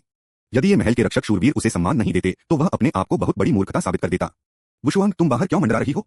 तुम जल्दी अंदर क्यों नहीं आ रहे हो? सर्वोच्च धर्माध्यक्ष महल के अंदर से अचानक बीबी डोंग की आवाज गूंजी और सीढ़ियों के बिल्कुल नीचे तक पहुंच गई। इस 100 मीटर की दूरी के पार बीबी डोंग को उसके आने की खबर पहले ही मिल चुकी थी। इस समय पोप के सर्वोच्च महल का मुख्य द्वार पूरी तरह से खुला हुआ था। सर्वोच्च धर्माध्यक्ष के सिंहासन पर बैठी बीबी डोंग ने अपनी आंखें थोड़ी सी खोली, बिना कुछ कहे चलती हुई जी वुशुआंग को देखा और उसके शरीर से ठंडक की एक लहर सी दौड़ गई। शिक्षक जी, मुझे देर हो गई है। जी वुशुआंग ने तैयार किया हुआ 500 शब्दों का छोटा निबंध निकाला और लिखा, यह वही है जो आपने मुझे कल लिखने को कहा था। इधर आओ। बीबी डोंग की आवाज धीमी थी, जिसमें न तो खुशी झलक रही थी और न ही गुस्सा। जी वुशुआंग आखिरी कुछ सीढ़ियां चढ़कर बीबी डोंग के पास आई और बीबी डोंग को 500 शब्दों का छोटा निबंध सौंप दिया। बीबी डोंग ने उसे लिया और ध्यान से जांचते हुए कहा, ब्रश की लकीरें अजगरों और सांपों की तरह नाच रही हैं, तीक्ष्णता पूरी तरह से प्रकट हो रही है और ऐसा लगता है मानो इसमें तलवार की शक्ति समाहित है। तलवार के मार्ग में आपकी उपलब्धियां वास्तव में मेरी अपेक्षाओं से कहीं अधिक हैं। बहुत समय बाद बीबी डोंग ने संक्षिप्त निबंध एक तरफ रख दिया, जी वुशुआंग की ओर देखा और धीमी आवाज में पूछा, तुम इतनी देर से क्यों आए? क्या कर रहे थे? मैं गलती से थोड़ी देर ज्यादा सो गया। जी वुशुआंग ने बेबसी से कहा। पिछली रात की घटनाओं को याद करते हुए बीबी डोंग की आंखों में एक पल के लिए मुस्कान कौन थी, लेकिन ऊपर से उसने अपना चेहरा एकदम ठंडा रखा। बस यही आखिरी बार हो? हाँ। जी वुशुआंग ने बेबसी से सिर हिलाया। 20 वर्ष की आयु से पहले एक आध्यात्मिक गुरु के लिए साधना करना अत्यंत महत्वपूर्ण है और इसमें कभी भी लापरवाही नहीं बरतनी चाहिए। ध्यान और साधना के अलावा उन्नति का सबसे तेज तरीका युद्ध है। बीबी डोंग ने धीमी आवाज में कहा, अब से मैं तुम्हारा प्रतिद्वंद्वी हूं। अपनी तलवार निकालो और मुझसे लड़ो दोबारा। जी वुशुआंग ने सिर हिलाया और बीबी डोंग से 10 मीटर दूर एक जगह पर चली गई। टकराना। अद्वितीय तलवारों का डिब्बा अचानक प्रकट हुआ, जिसके साथ एक पीली आत्मा की अंगूठी भी थी। Click click click. अद्वितीय तलवारों का बक्सा धीरे धीरे खुला। बीबी डोंग की आंखों के सामने एक के बाद एक अद्वितीय और अनमोल तलवारें प्रकट होती गईं। वुशुआंग, तुम्हारी इन सभी तलवारों के नाम क्या हैं? बीबी डोंग ने पूछा। अद्वितीय तलवार पेटी की 13 तलवारें क्रमशः युनसुओ, किंगशुआंग, फेंगशियाओ, होंगे, उडी, जिएंग, ओजी, शशेंग, जेडरुई, रेशम जैसी कोमल, कांग, मांग और डामिंग सुजाकू हैं। जी वुशुआंग ने एक एक करके उनका परिचय दिया और अंत में तलवार पेटी के केंद्र में छिपी डामिंग सुजाकू की ओर इशारा किया। एक साथ लड़ने के लिए आप कितनी उड़ने वाली तलवारों को नियंत्रित कर सकते हैं? बीबी डोंग ने पूछा। फिलहाल मैं अधिकतम 2 उड़ने वाली तलवारों को ही नियंत्रित कर सकता हूं, जी वुशुआंग ने उत्तर दिया। तो फिर इस डामिंग सुजाकू का इस्तेमाल करो और मुझे दिखाओ। बीबी डोंग ने जिज्ञासा से भरी निगाहों से डामिंग सुजाकू को देखा। अन्य सभी तलवारें प्रकट हो गईं, लेकिन केवल यह डामिंग सुजाकू ही छिपी रही। अद्वितीय तलवारों के इस बक्से में सबसे खास तलवार यही डामिंग सुजाकू होनी चाहिए। शायद इसी डामिंग सुजाकू की वजह से ही पियरलेस स्वॉर्ड बॉक्स और हेवन स्लेइंग स्वॉर्ड दोनों एक साथ मौजूद हो सके। गुरुजी, मुझमें अभी तक डामिंग सुजाकू का उपयोग करने की क्षमता नहीं है, जी वुशुआंग ने आह भरी। यदि यह शाओनियन गेहांग में होता तो डामिंग सुजाकू का पूरी तरह से उपयोग करने के लिए किसी को तलवार अमर स्तर तक पहुंचने की आवश्यकता होती। वह अभी भी उससे बहुत दूर था। क्या ऐसा है? बीबी डोंग गहरी सोच में डूब गई। फिर बोली, तो चलिए शुरू करते हैं। अपने गुरु को अपनी तलवार का साक्षी बनने दीजिए। यूसुओ रेशम की तरह मुलायम। जी वुशुआंग के आदेश पर 2 उड़ने वाली तलवारें अचानक बाहर निकलीं, जिनकी नोकें सीधे बीबी डोंग की ओर इशारा कर रही थीं। बूम। अपनी आभा को मुक्त करते ही बीबी डोंग ने दोनों उड़ती हुई तलवारों को उड़ा दिया। लेकिन अगले ही पल जी वुशुआंग के नियंत्रण में उड़ने वाली तलवारों ने बीबी डोंग के खिलाफ हमले जारी रखे। Clank clank clank. Bibi Dong बिना हिले डुले अपनी जगह पर खड़ी रहीं। उनका राजदंड लहराता हुआ अवरोध पैदा कर रहा था और उन्होंने कहा, अपनी पहली आध्यात्मिक क्षमता का एक साथ उपयोग करो और मुझे देखने दो कि तुम्हारे हमले कितने शक्तिशाली हैं। प्रथम स्पिरिट एबिलिटी, आक्रमण। जी वुशुआंग की पहली स्पिरिट रिंग चमक उठी और उसी क्षण उसकी आक्रमण शक्ति में 30% की वृद्धि हुई, जिससे तलवार और भी तेज हो गई। Swish swish swish. Bibi Dong की आंखों में एक अजीब सी चमक कौंधी और उसने टिप्पणी की, गति और आक्रमण शक्ति दोनों ही बहुत अच्छी हैं। स्पिरिट मास्टर बनने के तुरंत बाद इतनी शक्ति होना वाकई अद्भुत है। कितनी अफसोस की बात है कि वह पुरुष है। बीबी डोंग ने मन ही मन सोचा। कुछ ही देर में जी वुशुआंग की सांसें थोड़ी फूलने लगीं। उसे दोनों उड़ने वाली तलवारें याद आ गईं और उसी के अनुसार अद्वितीय तलवारों का डिब्बा बंद हो गया। आज के लिए बस इतना ही। कल सुबह वापस आना और फिर देर मत करना, वरना। बीबी डोंग ने ऊपर से नीचे देखते हुए अपनी आंखें थोड़ी सिकोड़ी और जी वुशुआंग को ठंडी निगाहों से घूरने लगी। यह रूप, यह बिल्कुल एक खूबसूरत तानाशाह द्वारा एक सुंदर युवक को धमकाने जैसा था। जी वुशुआंग ने गुलदाउदी की सुगंध से भरा रेशमी रुमाल निकाला और कहा, गुरुजी, मैंने इसे धो लिया है और सुगंध को सोखने के लिए इसे ताजी गुलदाउदी के बीच भी रख दिया है। ठंडे चेहरे के साथ बीबी डोंग ने मुड़कर कहा, कोई जरूरत नहीं, इसे अपने पास ही रखो। जी वुशुआंग को इसका पहले से ही अंदाजा था, यह तो बस औपचारिकता थी। रेशमी रुमाल वापस लेकर वह परम पादरी महल से चले गए। स्पिरिट सिटी में तरह तरह के विदेशी फूलों और दुर्लभ जड़ी बूटियों से भरे एक बगीचे के भीतर क्राइसेंथेमम डॉलुओ स्थित है। युए गुआन ने जमीन पर बने पैरों के निशान देखे और भौहें सिकोड़ी। गुलदाउदी के खेत को देखकर, जो स्पष्ट रूप से किसी के द्वारा छेड़ा गया था, उसकी भौहें और भी अधिक तन गईं। मेरे फूल, ये किसने किया? क्या वो बूढ़ा कमीना दुगुबो फिर से आ गया है? इस पल जी वुशुआंग टहलते हुए वहां पहुंचा और संयोगवश उसने युए गुआन को बगीचे में हंगामा करते देखा। उसके कदम थम गए और वह जल्दी से छिप गया। क्या यह युए गुआन का इलाका है? क्या वो उन गुलदाउदी के फूलों की वजह से इतना गुस्सा हो रहा है? लेकिन मैंने तो उन्हें चुना भी नहीं था। जी वुशुआंग को याद आया कि युए गुआन को फूलों से उतना ही प्यार था जितना अपनी जान से। शायद वह इन फूलों को अपने बच्चों की तरह मानता था। अगर कोई उन्हें छू लेता तो वे खुद को मौत के मुंह में धकेल सकते थे। वह कौन है? बाहर आओ। युए गुआन ने जी वुशुआंग की स्थिति की ओर देखा और धीरे धीरे उसके पास पहुंचा। महामहिम क्रिसेंथेमम डोलुओ, मैं ही हूं। जी वुशुआंग ने अपना शरीर दिखाया और अजीब सी मुस्कान दी। ऐसा क्यों है बदमाश? आप यहाँ पर क्या कर रहे हैं? युए गुआन का रवैया अचानक काफी नरम पड़ गया और उसके चेहरे पर फिर से मुस्कान आ गई। मैंने बस आपके गुलदाउदी के फूलों का थोड़ा इस्तेमाल कर लिया, क्षमा करें। जी वुशुआंग ने अजीब सी मुस्कान के साथ कहा। तो ये तुमने किया? युए गुआन ने भौहें चढ़ाकर नाराजगी से कहा। तुम्हें अपनी औकात का अंदाजा नहीं है। तुमने मेरे गुलदाउदी के पौधों को लगभग बर्बाद कर दिया था, लेकिन सौभाग्य से स्थिति ज्यादा खराब नहीं है। क्या आपको भी फूलों में दिलचस्पी है? युए गुआन ने उत्सुकता से पूछा। जी वुशुआंग ने सिर हिलाया और मुस्कुराते हुए कहा, क्या आप परम पूज्य क्रिसेंथेमम डोलू मुझे इस क्षेत्र में कुछ ज्ञान दे सकते हैं? यह सुनकर युए गुआन ने जी वुशुआंग को ऐसे देखा मानो वह उसकी हमसफर हो और जी वुशुआंग के अनुरोध से तुरंत सहमत हो गया। इतनी कम उम्र में ही तुम इन फूलों और पौधों की सुंदरता को जानती हो, यह बुरा नहीं है। लेकिन तुम्हें इस बारे में परम पावन धर्माध्यक्ष को नहीं बताना चाहिए और न ही इस वजह से अपनी साधना की उपेक्षा करनी चाहिए। जी वुशुआंग बेहद प्रसन्न हुए। स्वाभाविक रूप से। धन्यवाद महामहिम क्राइसेंथेमम डोलुओ। 6 अध्याय 6 हुलीना और जी यू का आगमन। अध्याय 6 हुलीना और शी यू का आगमन। 1 साल बाद स्पिरिट हॉल अकादमी। इसे 3 श्रेणियों में विभाजित किया गया था, स्वर्ग, पृथ्वी और मनुष्य। श्रेणी 15 से नीचे की आध्यात्मिक शक्ति को मानव श्रेणी, श्रेणी 15 से 30 तक को पृथ्वी श्रेणी और श्रेणी 30 से ऊपर को स्वर्ग श्रेणी कहा जाता था। मानव श्रेणी की कक्षा 1 में लगभग 100 युवक एकत्रित हुए। उनमें से एक लाल बालों वाला युवक अपने दर्जन भर साथियों से घिरा हुआ था और सबका ध्यान अपनी ओर खींच रहा था। जी वुशुआंग थोड़ी दूर चुपचाप बैठी थी। पिछले 1 साल में उन्होंने कभी भी दूसरों के सामने बीबी डोंग के शिष्य होने की बात नहीं कही थी। हालांकि उनकी जन्मजात प्रतिभा इतनी असाधारण थी कि गुमनाम रहना मुश्किल था, इसलिए उन्हें एक तरह से सेलिब्रिटी माना जा सकता था। इस पल प्रथम श्रेणी की शिक्षिका फेंग किंगरू अंदर आई। वहां जमा भीड़ पर एक राजसी नजर डाली और एक ठंडी सी फुफकार निकाली। पहले शोरगुल से भरी कक्षा अचानक शांत हो गई और वहां जमा हुए छात्र हड़बड़ी में इधर-उधर भागने लगे। लाल बालों वाला वह युवक भी अजीब तरह से अपना सिर खुजाते हुए डेस्क से नीचे कूदा और अपनी मूल सीट पर वापस बैठ गया। शांत हो जाओ। आज हमारी कक्षा में 2 नए छात्र आ रहे हैं। फेंग किंगरू ने दरवाजे की ओर देखते हुए मुस्कुराते हुए कहा। हुलीना और शी युए, जल्दी अंदर आ जाओ। इन दोनों नामों को सुनकर जी वुशुआंग ने अपनी भौहें थोड़ी सी ऊपर उठाई। वे पहुंच गए थे। 7 वर्षीय शी युए और 6 वर्षीय हुलीना एक के बाद एक कक्षा में दाखिल हुए। शी युए ने कई जिज्ञासु निगाहों का सामना करने के लिए साहस जुटाया, जबकि हुलीना कुछ हद तक सहमी हुई लग रही थी और अपनी आंखों में गहरे भय के साथ शी युए के पीछे छुपी हुई थी। वह कितना प्यारा लाल बालों वाला युवक हुलीना को खाली निगाहों से घूर रहा था। उसके गाल लाल हो गए क्योंकि उसे लगा जैसे अचानक वसंत आ गया हो और उसके चारों ओर आड़ू के फूल खिल गए हों। फेंग किंगरू ने लाल बालों वाले युवक को गुस्से से घूरते हुए कहा, शी युए, हुलीना, अपना परिचय सबको दीजिए। नमस्कार, मेरा नाम जी यू है। मैं स्पिरिट मून ब्लेड हूं और वर्तमान में रैंक 13 की वनरिंग बैटल स्पिरिट मास्टर हूं। यह मेरी छोटी बहन हुलीना है, जिसकी स्पिरिट चार्मिंग फॉक्स है और वह रैंक 11 की वनरिंग स्पिरिट मास्टर है। जी यू ने बिना घबराए आसपास का जायजा लिया, जो हुलीना से बिल्कुल अलग था। लाल बालों वाला युवक खड़ा हुआ और मुस्कुराते हुए बोला, नमस्ते, मेरा नाम यान है। आपकी ही तरह मैं भी रैंक 13 पर हूँ और मेरी आत्मा ज्वाला स्वामी है, जो एक उच्च कोटि की पशु आत्मा है। फेंग किंगरू ने गुस्से से यान को घूरते हुए अपनी मेज पर जोर से थपथपाया। यान, मेरे लिए वापस बैठ जाओ। फिर उसने उन दोनों से कहा, जिया युए, हुलीना, तुम दोनों अपने लिए जगह ढूंढो और बैठ जाओ। जिया युए और हुलीना ने सिर हिलाया, आसपास का जायजा लिया, यान के दिखावे की तरह चिल्लाने को नजरअंदाज किया और सीधे पीछे जाकर बैठ गई। शिक्षक, यान ने हाथ उठाकर कहा। बोलो, फेंग किंगरू ने भावहीनता से कहा। यान मुस्कुराई और बोली, कक्षा पर्यवेक्षक होने के नाते नए छात्रों का ध्यान रखना मेरा कर्तव्य है। पास रहने से मैं उनका बेहतर ध्यान रख पाऊंगी, इसलिए मैं उनके बगल में बैठने का अनुरोध करती हूँ। फेंग किंगरू ने यान के अनुरोध को अनसुना कर दिया। जी वुशुआंग की ओर देखा और मुस्कुराते हुए कहा, वुशुआंग, क्लास के बाद क्या तुम इन दोनों भाई बहनों को आसपास घुमा सकती हो और उन्हें इस जगह से परिचित कराने में मदद कर सकती हो? जी वुशुआंग ने उत्तर दिया, कोई समस्या नहीं। जी यू और हुलियाना ने जी वुशुआंग की ओर देखा और जी वुशुआंग ने भी पीछे देखा। हुलीना के गोलमटोल गाल हल्के से लाल हो गए जब वह शी युए के पीछे छिप गई। शी युए ने अभिवादन के रूप में सिर हिलाया। क्लास अब शुरू होती है। यान, तुम बताओ, पिछली क्लास में हमने कहाँ तक पढ़ाई की थी? फेंग किंगरू ने ठंडे स्वर में कहा। अरे, मुझे नहीं पता। यान का इसे छिपाने का कोई इरादा नहीं था और उसने स्पष्ट रूप से बात कही। फेंग किंगरू के माथे पर काले निशान पड़ गए थे और वह जोर से चिल्लाई, ठीक से बैठो और ध्यान से सुनो। अगर मैंने तुम्हें दोबारा पीछे मुड़कर देखते हुए पकड़ा तो मैं तुम्हें खेल के मैदान के 100 चक्कर लगवाकर सजा दूंगी। यान ने जल्दी से अपने कान ढक लिए और बार बार सिर हिलाया। दोपहर तक जैसे ही फेंग किंगरू कक्षा से बाहर निकली, अंदर मौजूद सभी लोग फिर से सक्रिय हो गए। यान ने तुरंत जी यू और हुलीना को ढूंढा और मुस्कुराते हुए कहा, जी यू, हुलीना, कैसा रहेगा अगर मैं तुम्हें अकादमी घुमा दूं? वह जी वुशुआंग तो बस अपनी तलवार में ही डूबा रहता है, कितना उबाऊ है। जी वुशुआंग उन तीनों के पास आया, यान की ओर देखा, हुलीना और शी युए को देखा और कहा, मेरा नाम जी वुशुआंग है। मैं रैंक 16 का एक रिंग बैटल स्पिरिट मास्टर हूँ। जिया यू और हुलीना को स्पिरिट हॉल अकादमी के रैंक डिवीजनों के बारे में पहले ही पता चल चुका था और रैंक 16 इंच सुनकर वे क्षण भर के लिए स्तब्ध रह गए। इसके अलावा जी वुशुआंग अभी स्कूल में पहले ही साल में था और साल अभी खत्म भी नहीं हुआ था। अगले साल जब स्कूल शुरू होगा तब तक वह पृथ्वी श्रेणी की कक्षा में पदोन्नत हो जाएगा। मेरे पीछे आइए, मैं आपको अकादमी का संक्षिप्त दौरा करा देता हूँ और आप बाद में धीरे धीरे इसे जान लेंगे। जी वुशुआंग मुड़ा और चला गया। हुलीना थोड़ी ललचाई, उसने शी युए के कपड़े खींचे और कहा, बड़े भाई।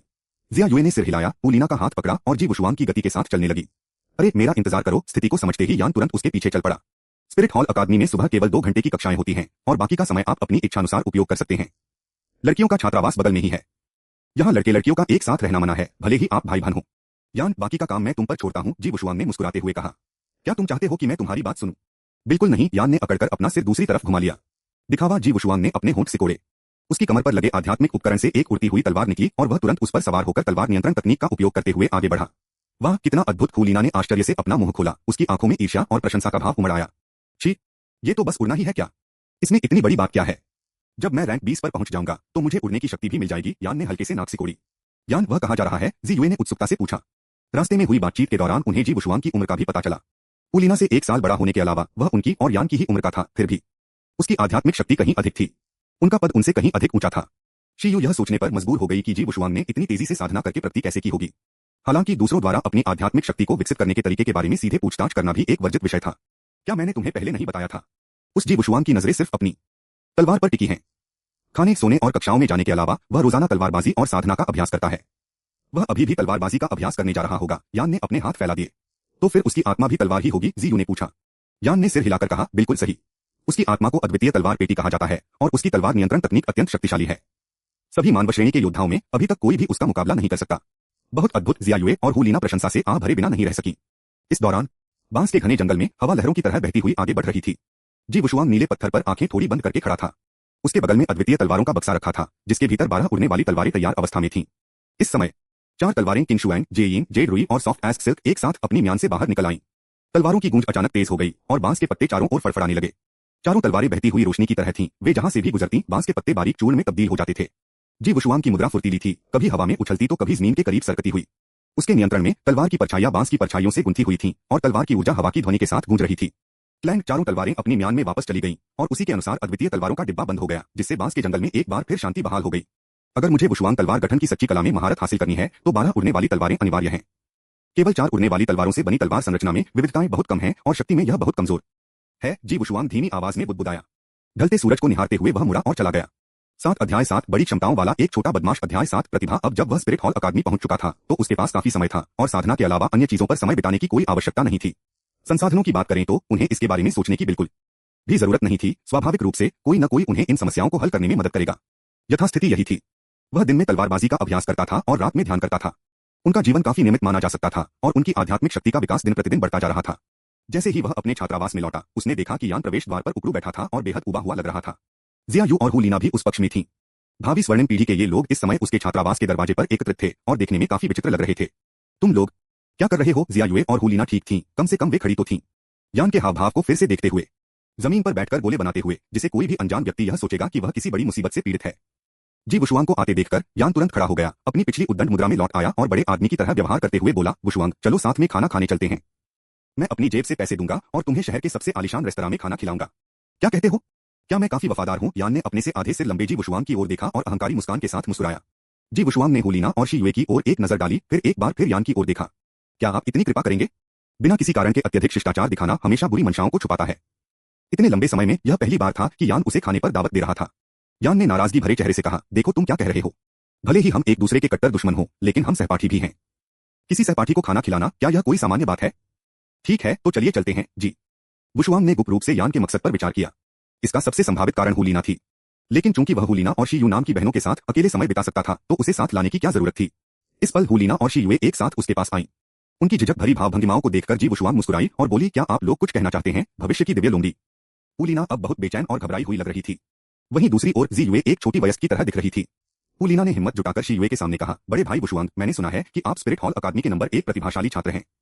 भविष्य में अगर साधना के दौरान हमें कुछ समझ न आए तो क्या हम आपसे सलाह लेने आ सकते हैं? जी वुशुआंग मुस्कुराई और सिर हिलाते हुए बोली, हाँ, अगर मेरे पास समय हो तो। हूलिना की चिंता तुरंत दूर हो गई और उसके गोलमटोल गुलाबी गालों पर सुखद आश्चर्य की झलक दिखाई दी। धन्यवाद बड़े भाई वुशुआंग। जी वुशुआंग मुस्कुराई और बोली, मुझे वुशुआंग ही कहो। वैसे तुम्हें किसने बताया कि मैं स्पिरिट हॉल अकादमी की नंबर 1 प्रतिभाशाली छात्रा हूं? आखिरकार उन्होंने खुद को कभी नंबर 1 जीनियस नहीं माना था। हूलिना ने यान की ओर देखा और मुस्कुराते हुए कहा, यान ने हमें बताया था। जब हमने उससे पूछा कि स्पिरिट हॉल अकादमी में सबसे अच्छी योग्यता किसकी है तो उसने कहा कि वह तुम हो। जी वुशुआंग ने अपनी भौहें उठाई और यान की ओर देखा। उसे उम्मीद नहीं थी कि उससे पराजित होने के बाद भी यह यान नाम का व्यक्ति वहां उसकी प्रशंसा कर रहा होगा। यह काफी दिलचस्प था। हम तुम क्या देख रहे हो? यह स्वामी झूठ बोलने से सरासर घृणा करता है, यान ने होंठ सिकोड़ते हुए ठंडे स्वर में कहा, लेकिन ढिलाई मत बरतो। अकादमी के नंबर 1 प्रतिभाशाली छात्र का खिताब कुछ समय के लिए ही तुम्हारे पास है, देर सवेर मैं इसे वापस ले लूंगा। तो मैं इंतजार करके देखूंगा। जी वुशुआंग मुस्कुराया। स्पिरिट हॉल अकादमी में आने से पहले यान की जन्मजात 9वीं श्रेणी की आध्यात्मिक शक्ति को स्पिरिट हॉल अकादमी में वर्तमान में सर्वश्रेष्ठ योग्यता माना जा सकता है। लेकिन उसके आने के बाद, एक ही तलवार के वार से यान को हराने के बाद, यान अनिच्छा से ही दूसरे स्थान पर आ सका। उसके मन में चाहे कितने ही विचार क्यों न हो, उसकी ताकत वहीं मौजूद थी। आजकल भाई भान शी यू और हू लीना भी आ चुके थे। जिया युए की उम्र यान के बराबर थी और उसकी आध्यात्मिक शक्ति भी समान थी, जिससे वह एक दुर्जय प्रतिद्वंद्वी बन जाता था। हालांकि यान स्पष्ट रूप से जिया युए को प्रतिद्वंद्वी नहीं मानता था, इसका कारण स्वाभाविक रूप से हू लीना की उपस्थिति थी। इस बीच हू लीना के पास जन्मजात पूर्ण आत्मशक्ति थी और उसकी योग्यता यान की जन्मजात 9वीं श्रेणी की आत्मशक्ति से कहीं अधिक मजबूत थी। यद्यपि जन्मजात 9वें दर्जे की आध्यात्मिक शक्ति और जन्मजात पूर्ण आत्मा शक्ति में केवल एक दर्जे का अंतर था, लेकिन साधना में जितना आगे बढ़ते गए, इस एक दर्जे के कारण उत्पन्न अंतर उतना ही स्पष्ट होता गया। यह जन्मजात क्षमता में सिर्फ एक रैंक का अंतर नहीं था। आध्यात्मिक शक्ति यह साधना की गति और भविष्य की उपलब्धियों की ऊंचाई का भी प्रतिनिधित्व करती थी। योग्यता में एक रैंक का यह अंतर शायद यही अंतर हो सकता है कि आप जीवन भर लेवल 95 पर रहें या लेवल 95 से ऊपर रहें। लेकिन हू लीना एक लड़की थी। यान की हवस भरी निगाहों को देखकर कोई भी समझ सकता था कि हू लीना यान की प्रतिद्वंद्वियों की सूची में नहीं, बल्कि उसकी चाहतों की सूची में थी। इतना छोटा बच्चा बिल्कुल बड़ों जैसा व्यवहार कर रहा है। वह सिर्फ 7 साल का था और अभी से इन चीजों के बारे में सोचने लगा था। कम से कम 14 साल की उम्र तक तो इंतजार कर सकते हैं, है ना? डोलुओ महाद्वीप के लोग सचमुच जल्दी परिपक्व हो जाते हैं। हू लीना अभी बहुत छोटी थी। इसके अलावा उसकी दिखावट उतनी असाधारण नहीं थी, लेकिन उसके आसपास एक बेहद आकर्षक आभा थी। शायद यह उनकी आत्मा के कारण था। यह मूर्ख यान, इसमें कोई आश्चर्य नहीं कि मूल कहानी में वह हू लीना के प्रति बेहद समर्पित था, ठीक उसी तरह जैसे फियांग यान था। उन्हें हू लीना के बारे में बचपन से ही विचार थे। डोलुओ महाद्वीप के सबसे भव्य शहरों में से एक होने के नाते स्पिरिट सिटी की समृद्धि का स्तर निर्विवाद था। इसके अलावा यहाँ स्पिरिट मास्टर्स की संख्या बहुत अधिक थी। यह 2 महान साम्राज्यों की शाही राजधानियों से तुलनीय होने से बहुत दूर था। काफी लोग यहाँ व्यापार करने के लिए आने को तैयार थे। आखिरकार जैसा कि सभी जानते थे, स्पिरिट मास्टर्स इस दुनिया में सबसे नेक और साथ ही सबसे धनी पेशा था। रेस्टोरेंट के अंदर वेटर मेनू लेकर आया। यान ने अत्यंत सतर्कता बरतते हुए सबसे पहले मेनू हू लीना को सौंप दिया। छोटी बहन नानी, आप व्यंजन ऑर्डर कीजिए। जो चाहो ऑर्डर करो, पैसे खर्च करने से मत डरो। यान ने पूरे आत्मविश्वास से अपनी छाती थपथपाई। आपको ही ऑर्डर देना चाहिए, हम इस जगह से ज्यादा परिचित नहीं हैं। हू लीना की आवाज कोमल और मधुर थी। उसकी आंखों में यह देखकर यान का दिल पिघलने ही वाला था और उसे बस यही महसूस हुआ कि खुशी इतनी जल्दी आ गई। स्थगित करने की कोई आवश्यकता नहीं है। यहाँ अभी 3 और मेनू हैं, प्रत्येक व्यक्ति के लिए एक। जी वुशुआंग ने मेनू शियू और हू लीना को बांट दिए और खुद पढ़ने के लिए एक मेनू ले लिया। बीबी डोंग के शिष्य के रूप में आमतौर पर वह खाने पीने की बिल्कुल भी चिंता नहीं करता था और बीबी डोंग कभी कभी उसके लिए विशेष भोजन बनाती थी। स्पिरिट हॉल के सर्वोच्च धर्माध्यक्ष के रूप में बीबी डोंग के व्यंजन स्वाभाविक रूप से दुनिया में सबसे अच्छे थे। ऊर्जा से भरपूर और स्पिरिट मास्टर्स के लिए अत्यधिक लाभकारी विभिन्न प्रकार के खाद्य पदार्थ सभी श्रेणियों में उपलब्ध थे। लेकिन इसी वजह से उसके पास खुद भी ज्यादा पैसे नहीं थे और बीबी डोंग ने भी उसे कभी पैसे नहीं दिए थे। इसी वजह से उन्होंने शहर में मौजूद इन छोटे छोटे स्टॉलों और विक्रेताओं से कभी खाना नहीं खाया था। इस बार वह अच्छे स्वाद का आनंद लेने के लिए यान का बटुआ उधार लेता था। यह कुछ ऐसा था जैसे कोई अमीर नौजवान बाहर जाकर इंस्टेंट नूडल्स खाना चाहे। कुछ समय बाद यान ने मेनू पर दाएं बाएं नजर डाली। उसे अपने बटुए की थोड़ी चिंता थी। मैंने मशरूम के साथ ड्रैगन स्ट्यूड का ऑर्डर दिया था, हू लीना ने धीमी आवाज में कहा। नाम देखते ही वह आश्चर्यचकित रह गई। इससे उसकी आंखें सचमुच खुल गईं। मैंने क्रिस्टल भालू के पंजे ऑर्डर किए थे, जी यू ने अजीब तरह से कहा। यान ने राहत की सांस ली। सौभाग्य से, सौभाग्य से। हालांकि वे सभी व्यंजन कुछ हद तक महंगे थे, फिर भी वे उनकी सहनशीलता सीमा के भीतर थे। मैं ऐसा व्यक्ति हूं जो काफी खा सकता है। कृपया इस संपूर्ण मेनू पुस्तिका में दिए गए प्रत्येक व्यंजन का एक एक भाग लेकर आएं। जी वुशुआंग ने संपूर्ण मेनू मैनुअल पढ़ना समाप्त किया और मुस्कुराते हुए मेनू वेटर को सौंप दिया। ठीक है, कृपया एक पल प्रतीक्षा करें। वेटर मुस्कुराया और चला गया। यान ने अपना मुंह खोला, लेकिन बोलने से खुद को रोक लिया। 8 अध्याय 8 प्रवेश परीक्षाएं, कक्षा 14 अध्याय 8 पदोन्नति परीक्षा, 1 वर्ष में 4 पद अगले दिन। जी वुशुआंग हमेशा की तरह बीबी डोंग को श्रद्धांजलि अर्पित करने के लिए सर्वोच्च धर्माध्यक्ष महल में आए। बीबी डोंग की इच्छा के अनुसार रोजाना कल्टीवेट के परिणामों का परीक्षण करना और मजबूत विरोधियों से मुकाबला करना उसे सुधार करने में मदद करेगा। क्लैंग सर्वोच्च धर्माध्यक्ष महल के अंदर बीबी डोंग एक नाजुक लंबी तलवार पकड़े हुए जी वुशुआंग के साथ अभ्यास कर रही थी। पशु आत्मा से युक्त होने के कारण वह वास्तव में अब तलवार का भी उपयोग कर रही थी। मैंने सुना है कि 2 नए छात्र आपके यहाँ आए हैं जो काफी प्रतिभाशाली हैं। कल रात तो आप उन्हें शहर के सबसे अच्छे रेस्तरां में खाना खिलाने भी ले गए थे, बीबी डोंग ने जी वुशुआंग के साथ अभ्यास करते हुए कहा। जी वुशुआंग को इस बात पर बिल्कुल भी आश्चर्य नहीं हुआ कि बीबी डोंग को इस बारे में इतनी स्पष्ट जानकारी थी। ऐसा नहीं है कि मैं उन्हें वहां ले गई थी, यान ने उनका इलाज किया था। उनकी प्रतिभा वाकई बहुत अच्छी है। जी युए नाम की लड़की की प्रतिभा यान के बराबर है और हू लीना नाम की दूसरी लड़की में जन्मजात पूर्ण आत्मशक्ति होनी चाहिए।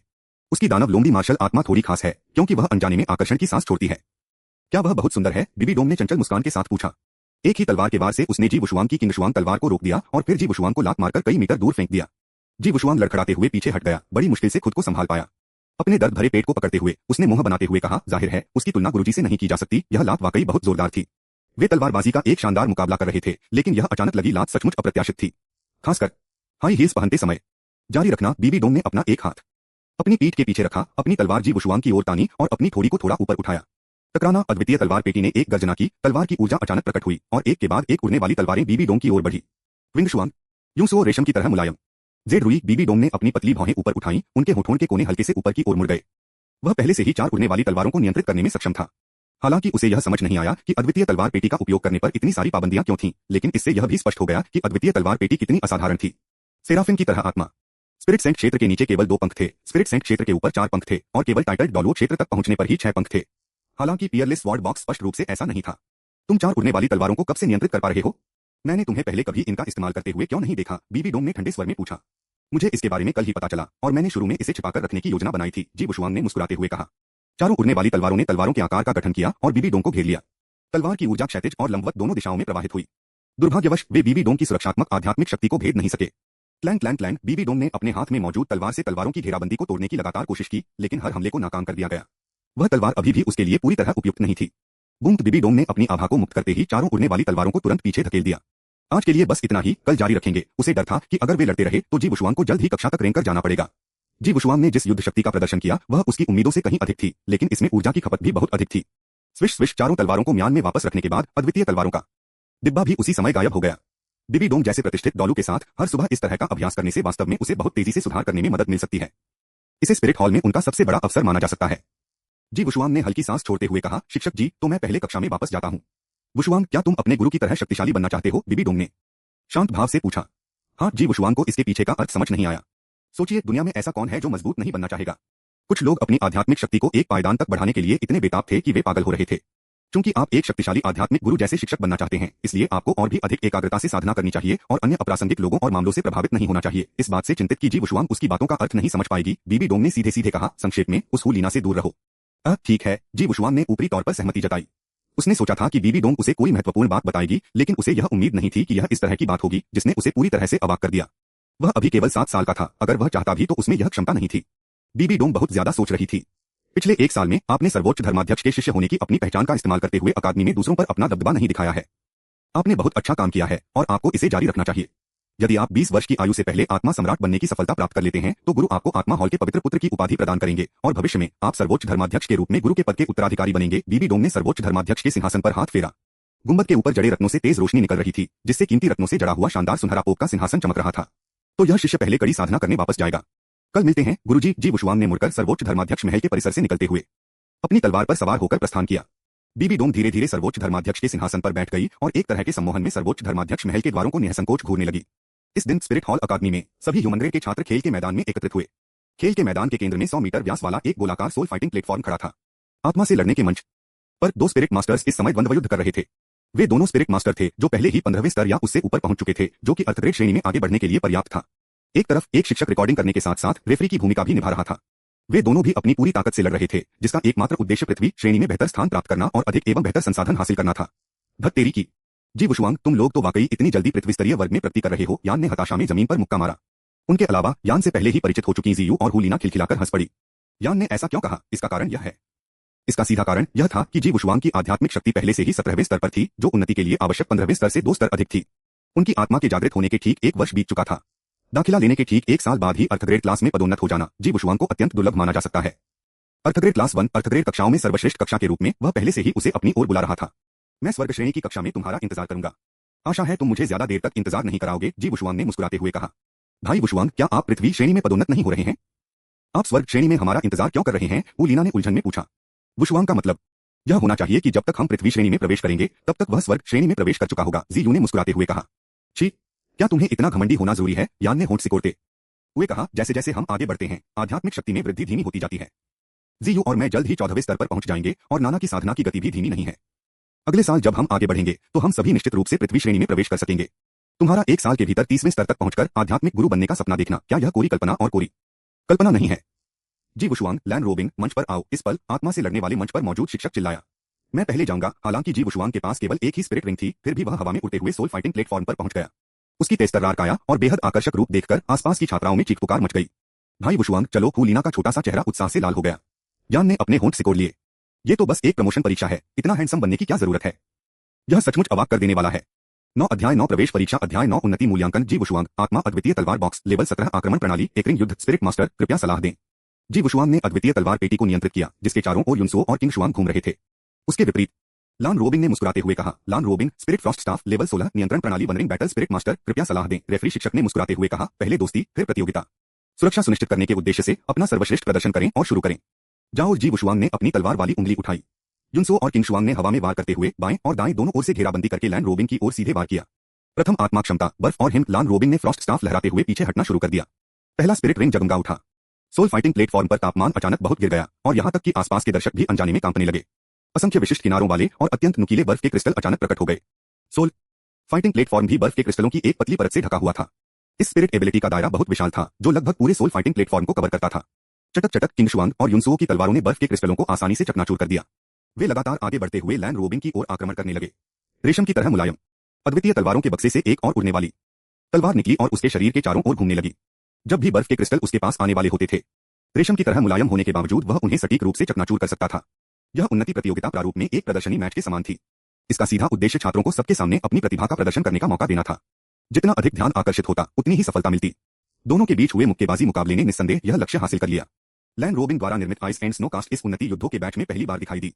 और इस व्यापक हमले के बीच जी वुशुआंग ने पहली बार इतने सारे लोगों के सामने तलवार नियंत्रण तकनीक का प्रदर्शन किया। यह देखने में भी बेहद आकर्षक था।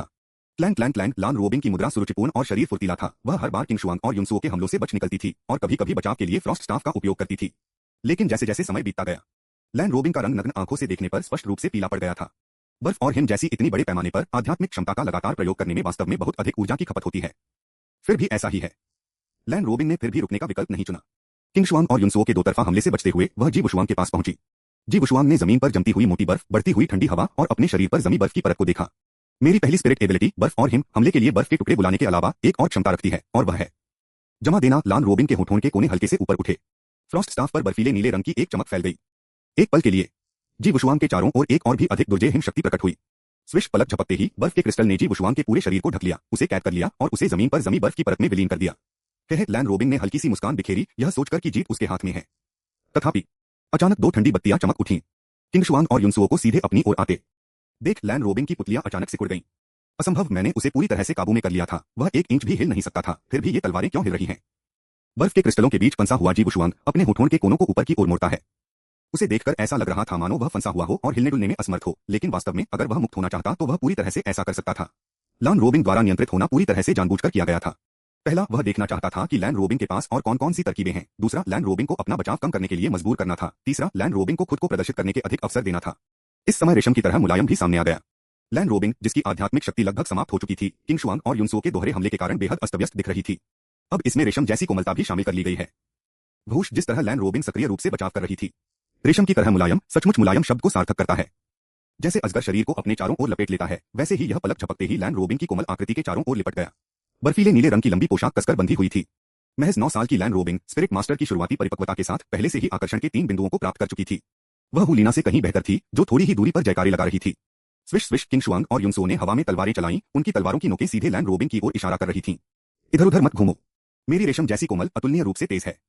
अगर तुम बेतरतीब ढंग से इधर-उधर हिलोगे तो तुम्हारे कपड़े कटना मामूली बात है, लेकिन चोट लगना अच्छा नहीं होगा, जी वुशुआंग ने मुस्कुराते हुए कहा। तुम जानबूझकर मेरे नियंत्रण में थे, है ना? लैंड रोबिंग ने निराशा से भरी कड़वी मुस्कान के साथ कहा। बिल्कुल सही, जी वुशुआंग मुस्कुराई और सिर हिलाया, साथ ही उसे युनसुओ, किंग शुआंग और रेशम की तरह मुलायम जैसे शब्द याद आ गए। रेशम जैसी कोमलता के बंधन से मुक्त होकर लैंड रोबिंग ने तुरंत राहत की सांस ली। इस मुकाबले में जी वुशुआंग जीतता है, रेफरी शिक्षक ने मुस्कुराते हुए कहा।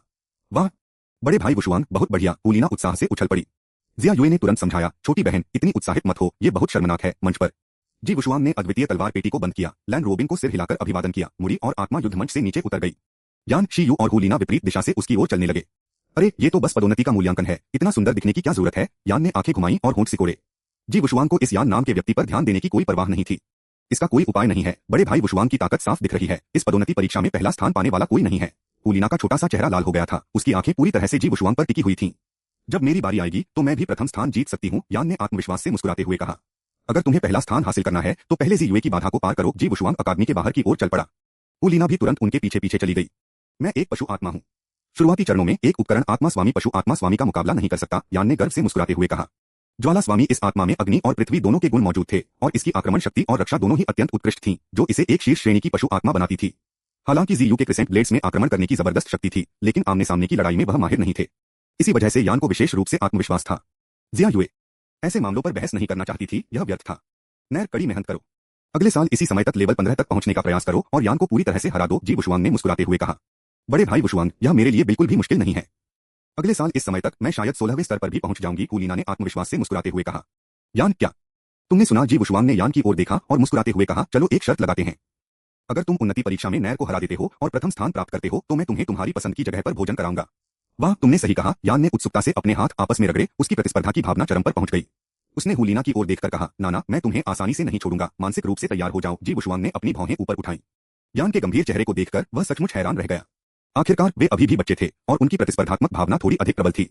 अगर वह सचमुच हुलीना को पछाड़कर पहला स्थान हासिल कर लेता है तो उसे आश्चर्य होता है कि क्या उसे भविष्य में इसका पछतावा होगा।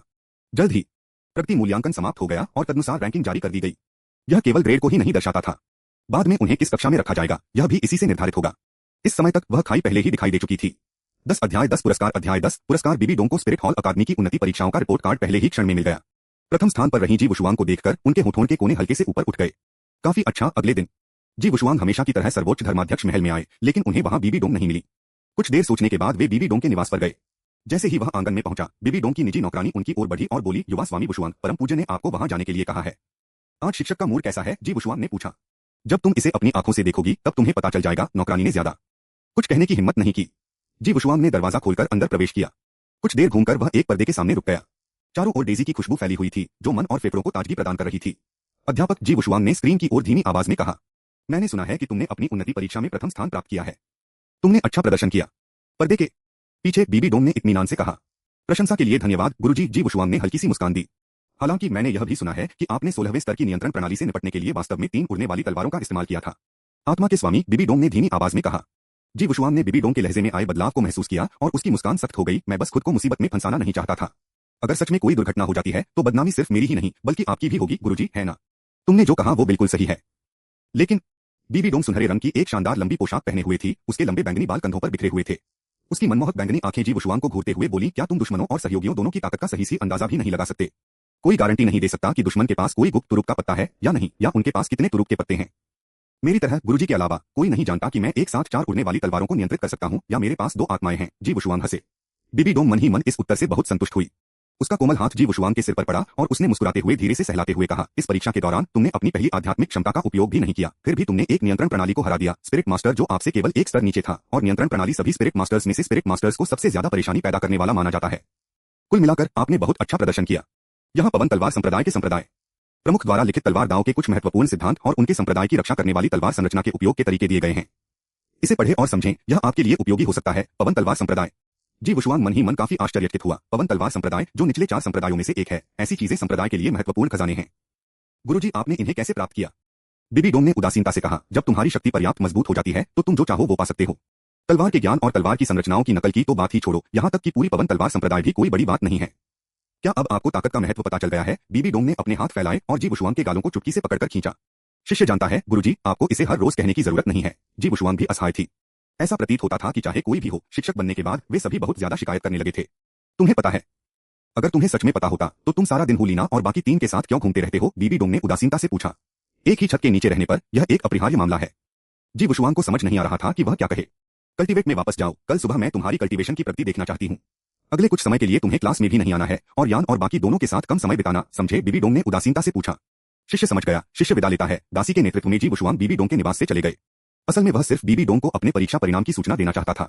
उन्होंने यह भी स्पष्ट किया कि बीबी डोंग को इस मामले के बारे में सबसे पहले पता चल गया होगा, लेकिन यह बात बीबी डोंग को खुद ही पता होनी चाहिए थी। उनका स्वयं आकर रिपोर्ट करना एक बिल्कुल अलग बात थी। दोनों के बीच बहुत बड़ा अंतर था। उन्नति परीक्षा समाप्त होने के बाद वह छुट्टियों के समाप्त होने के बाद ही पृथ्वी श्रेणी के छात्रावास में जाएगा। अब भी उसे इंसानों के रहने लायक छात्रावास में ही काम चलाना पड़ रहा था। हालांकि स्पिरिट हॉल अकादमी की स्थितियां बेहद उत्कृष्ट थीं, जो महाद्वीप में नंबर 1 कहलाने के योग्य थीं, और यहाँ तक कि 2 महान साम्राज्यों की शाही अकादमियां भी इसकी तुलना में कहीं नहीं ठहरती थीं। फिर भी स्वर्ग, पृथ्वी और मानव स्तर के बीच एक अंतर था। जी वुशुआंग ने पवन तलवार संप्रदाय के संप्रदाय प्रमुख और संप्रदाय की रक्षा करने वाली भव्य संरचना के तलवार दांव संबंधी ज्ञान को खोलकर ध्यानपूर्वक पढ़ा। बीबी डोंग की बातें महज बयानबाजी नहीं थीं। कल एक और भयंकर युद्ध होगा। बीबी डोंग अपनी सारी आध्यात्मिक शक्ति खर्च किए बिना उसे जाने नहीं देगी। दरअसल स्पष्ट रूप से स्पिरिट सिटी के पास डॉलुओ महाद्वीप का सबसे शक्तिशाली तलवारबाज डॉलुओ था।